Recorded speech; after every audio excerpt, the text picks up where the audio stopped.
guys, before this video starts, I want to tell you about this sick website that sells hella cheap NBA jerseys. The website is ringchasers.com. I copped myself a few jerseys on there a while back, and I honestly don't know how their prices are this cheap. If you guys want to get a sick deal on a jersey, make sure you check them out. Link will be in the description, and use code LQG at checkout for an extra 10% off. What's going on, guys? It's LQG, and today I'm back with another video. So today we have for you guys NBA Legends explain how good Charles Barkley was.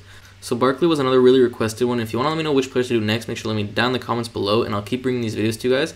Make sure you guys smash the like button. Let's see if we get 100 likes on this video, and also subscribe to the channel to catch all the new content. We are releasing daily videos for all of 2021, so make sure you don't miss out. With that being said, let's get into NBA Legends explain how good Charles Barkley was.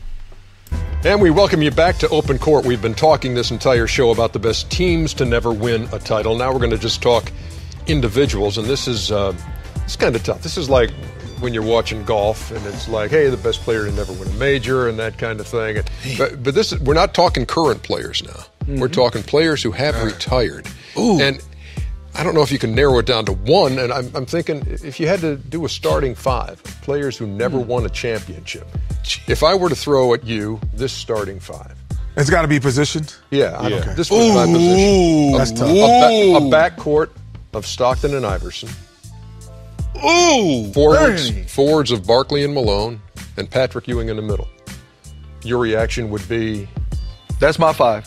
No hesitation. Malone, Barkley, Neek, Ewing. Yeah, that's the five. That's my five. Yes. No, I would Barkley. No. Because if it was not for Barkley, Malone, those guys, I wouldn't even be here. And I look at it like Patrick Ewing. I wanted him to get one. Barkley. I'm talking Malone. in the conversation. Not one guy.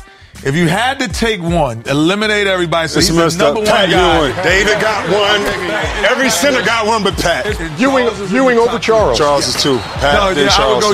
Ewing Then had better teams. Yeah. Ewing's team swept Charles's teams when he was in Philly. The early Ewing teams would beat. Kenny, would you go Chuck Charles or Neek? Barkley You said Chuck 2, Neek? And then Neek 3. What was it like, truthfully, playing against Charles Barkley? One moment that I can pick with Charles, we were playing Philly in the playoffs. And I guess I got into a hot rhythm, and I had about 40-some points. And Charles was yelling. I can hear him yelling in the huddle. So I'm like, who's going to guard this guy? Somebody's got to guard this guy. That's all right. I guard this guy. So I go, and then we playing, and we got into a switch. And Charles jumps out and guards me. And yeah, I never known Charles as a defensive stopper. So the first thing he does, he breaks down in this defensive position with hands up. Everything looks technically right. And I just laugh. I say, when in the hell are you going to start playing defense? And who taught you how to get in a defensive stance? And I had to pass it. But that's the type of guy, he would take on a challenge, even though he was not up to the challenge. He didn't care. And that's just him. Wow, that's very difficult, because if you're going to embody the totality of both careers, because now you can put in Charles's post-careers. Let's not forget he's won a couple Emmys as well. So to me, those are his championships. Those are like the 6 rings Scotty has. And you're right. Charles is beloved worldwide. Not to say that Scotty is not, but Scotty is loved worldwide because he played with Michael Jordan and he has 6 championship rings. Yeah. Charles is beloved not only what he did on the court, because he was one of the handful of top power forwards and players of his time, but because of what he does on a nightly basis on TV and what he says. And on top of this, because people don't talk about this with Charles, his generosity. I wouldn't get Charles Barkley an apology at gunpoint, so he could never expect an apology from me. If anything, he owed me an apology for coming and play with his sorry fat butt. Scotty gets his wish.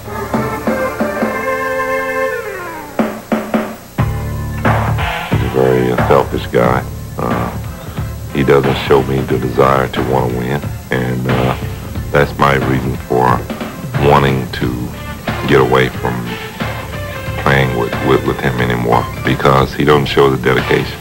And I probably should have listened to Michael a year ago when he said that Charles never will win a championship because he doesn't show any dedication. So you make the press conference, and the next chapter of your life starts. You go to the Sixers, and you get paired with Charles Barkley. Talk a little bit about what it meant playing with him, scoring side by side with him. I mean, you guys were kind of the 1-2 punch there on a pretty solid team, for those of you that don't remember. Talk a little bit about that, if you could. Yeah, Charles was interesting. A really a dear friend of mine still today. You know, Charles was the kind of player that, you know, he just exude confidence. You know, he knew he was a good player, and he demonstrated that every night. Barkley was a dominant player, extremely dominant in the post area. He was one of the best and most talented players that's ever played the game of basketball in this history. Charles had this, you know, magnetism about him, and he was very confident. Who wouldn't want to play with a guy like Charles? He wasn't going to lose. I mean, he would take everybody on his back and say, I'm going to get you the promised land. Barkley is Barkley. I don't think he's 6'3". He was just one of those rare players that size didn't matter. It was just determination. Rebound, Barkley. He battles, he shoots, he scores. Sir Charles. I mean, he would take on Goliath. I mean, he was just had that bravado about him. So Charles, he was unbelievable what he accomplished for his size. Charles Barkley is probably one of the greatest power forwards of all time, for sure, because of his skill set. He was still able to dominate inside the paint. His rebounding is second to none. I mean, this guy was just a beast on the boards. To be only 6'7" or so and be able to snag 20 rebounds and, you know, on a nightly basis seemed like was incredible.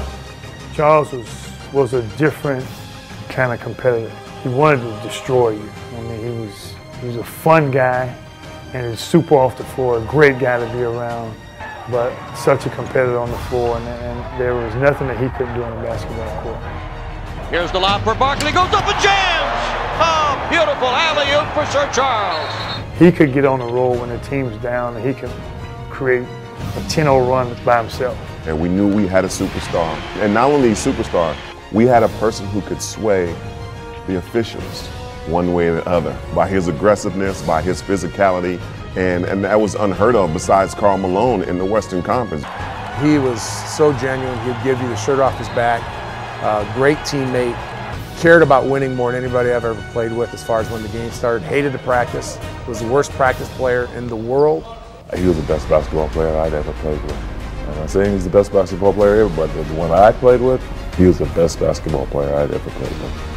And I would have to really think long and hard to think of any player that played an entire season that year or any other year with more determination to win than Charles Barkley. Barkley dish off to CEBALLOS, back to Barkley, and a nice give and go. Barkley goes in for the jam. He'd always believed in himself, but I think that for him to win the MVP over Michael Jordan is something that legitimized his career in a way that probably more so than anything else. And he was that good. I mean, he was good enough to win an MVP over Michael Jordan. And he was good enough to outplay probably the greatest power forward of all time, Karl Malone, whenever they played against each other that day. So that's it for this video, guys. I want to thank you guys so much for watching. If you did enjoy, make sure you leave a like and also subscribe to the channel. Like I said at the beginning, we're releasing daily videos for all of 2021, so you don't want to miss out. And yeah, I'll catch you guys on the next video. Thank you guys for watching, and have a great day.